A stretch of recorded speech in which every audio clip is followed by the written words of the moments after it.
So I want to read to you from one of the smallest books in the Bible. It has only 25 verses. It's in the New Testament. And although it's probably one of the most important books, it's one of the least read books and definitely the least quoted. And the reason why it's one of the most important books, especially for our times, is it's one of the two books in the New Testament that deals almost exclusively with false teachers and how to identify them. So, if you want to know how to identify false teachers, make yourself a master of this book and of 2 Peter. This book, in the original Greek and in a lot of languages around the world, is named after the man who wrote it, and his name is Judas. Yes, Judas.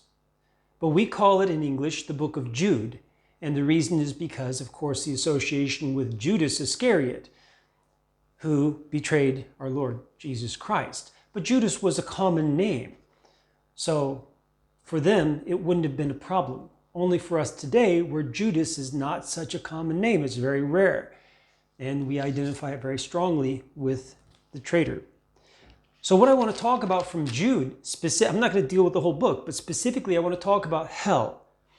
And I want to show you that those who are in sin are already in the fires of hell as they live. And so it's our job to snatch them out of the fire. It says it. So before we get into it, I want to ask you, do you really believe that this is the testimony of God? Not the word of God, that's Jesus. But the testimony of God, given by God, testified to by God, swore upon himself that it's true, that the words are true. Because if you don't, we don't have anything to talk about. If you do, then you've got to obey what you hear and read here. So let's get into it. Jude, right towards the end of the book. Now there are no chapters because it's just 25 verses. So some people say chapter 1, verse something, but usually it's just verse something, okay? So we're here at verse 21. This is the New King James Version. We do have it in the rooted word, but it needs some more work. I looked at it before the video and I realized, especially in this part, it needs some more work. Verse 21, keep yourselves in the love of God, looking for the mercy of our Lord Jesus Christ unto eternal life. And on some have compassion, making a distinction, but others save with fear. So make a distinction between whom you should have compassion on and others that you're going to save with fear, not fear of them. It says, but others save with fear, pulling them out of the fire, hating even the garment defiled by the flesh. So we learn a couple of principles here that we reject as Protestants, modern evangelical Protestants. We reject these ideas. One is that the person is already standing in the fires of hell as they live. We need to rescue them from the fires of hell before they die. The other one is that garments are corrupted by the sinful actions of the flesh. They're corrupted. They are made corrupt. So that's why it says, hating even the garment defiled by the flesh. Hating. And you say, we must not hate. This says that you must hate. It's a command. Hating. It says, but others save with fear. That's the beginning of the command. And all the others are participles like ing on the end, which take from the command part. Okay?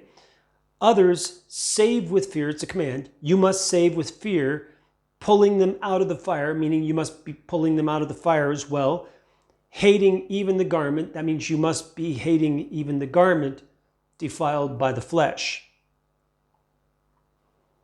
So we see here that this is very serious business. And when I tell you that if you do not repent of your sin, that you're going to hell, now I'm going to start telling you that because you are in sin, you are standing in the fires of hell already as you live. And if you do not let me snatch you out of the fire, you may die in your sins and remain in hell. So we see back here at the beginning, for certain men, verse 4, for certain men have crept in unnoticed, who long ago were marked out for this condemnation. Ungodly men who turn the grace of our God into lewdness and deny the only Lord God and our Lord Jesus Christ. So they turn the cheerful graciousness, that's what that means. They turn the cheerful graciousness of our God into lewdness, to sin. And by this, they deny the Lord God and the Lord Jesus Christ, meaning the Father and the Son. They deny them. They reject them. They deny them. They deny their authority because they are sinning. They're taking that cheerful graciousness of God and using it as an opportunity to sin. Let's keep going. But I want to remind you, though you once knew this, that the Lord, having saved the people out of the land of Egypt, afterwards destroyed those who did not believe. If you continue to sin and you do not acknowledge the Father and the Son, our Lord Jesus Christ, then you will be destroyed for your unbelief. You say, but Ron, but I believe in Jesus. I just have a hard time stopping sinning. You'd better stop sinning. John says that if you continue to sin, you never knew Jesus. Never knew. It's past tense. You never knew. If you want to be saved, you've got to stop sinning. There's no ifs, ands, or buts. You have to stop sinning. You can't keep turning the cheerful graciousness and long-suffering and mercy of our God into an opportunity to sin. Because by doing that, you reject him. Let's keep going. Afterward destroyed those who did not believe, after rescuing them out of Egypt, after calling you out of the world, the whole collection of individuals. He called you out of the whole collection of individuals to be part of his people. And yet you did not believe. He called you out. He gave you cheerful graciousness, accounted it to you in advance, though you didn't deserve it. And you use that as an opportunity to continue to sin. God will strike you down where you stand. Your feet are standing in the fires of hell already. And God will strike you down. And you will not enter the promised land. That's what he's saying right here. And the angels who did not keep their proper domain, but left their own abode, their own homes, he has reserved in everlasting chains under darkness for the judgment of the great day. And in 2 Peter, he speaks of them as well. And they're kept in a deep cave called Tartarus, which is a physical cave in Turkey, which was Asia Minor at the time, where all the churches, besides Greece, a lot of the churches that Paul was ministering to were in Turkey. So, and that's where that cave is, where it says that God has bound those angels who left their own homes and rebelled and did not keep their homes and take care of them, and bound them in dark chains of gloomy darkness for the judgment day. As Sodom and Gomorrah and the cities around them, in a similar manner to these, having given themselves over to sexual immorality of any kind, and gone after strange flesh, are set forth, that is actually laid out, like laid, stretched out, laid down, like stretched out, like they're dead,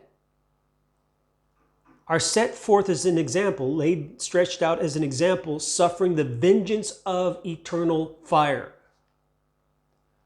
The fire of hell is the vengeance of God against those who use his cheerful graciousness as opportunity to sin. And these, Judas says, are examples for us today, so that we fear God and we know that we cannot take advantage of his cheerful graciousness and continue to sin. We must stop sinning. And for those who continue to sin, we need to make a distinction and show compassion on some and snatch others from out of the fires. So now you know why I will respond to some people in compassion and mercy, and I will respond to others with an iron forehead and warning them stiffly to flee from their sin, to stop sinning. Because the Lord God is giving me discernment as the leader in the church to distinguish between the two. And I am distinguishing between the two because the Lord God is giving me that insight. And if you've gotten a strong response, you'd better take warning. It has nothing to do with me. I have no opinion about you. I have nothing about you. I have my own life. I have my own soul. I have my own church. I have my own friends, my own family.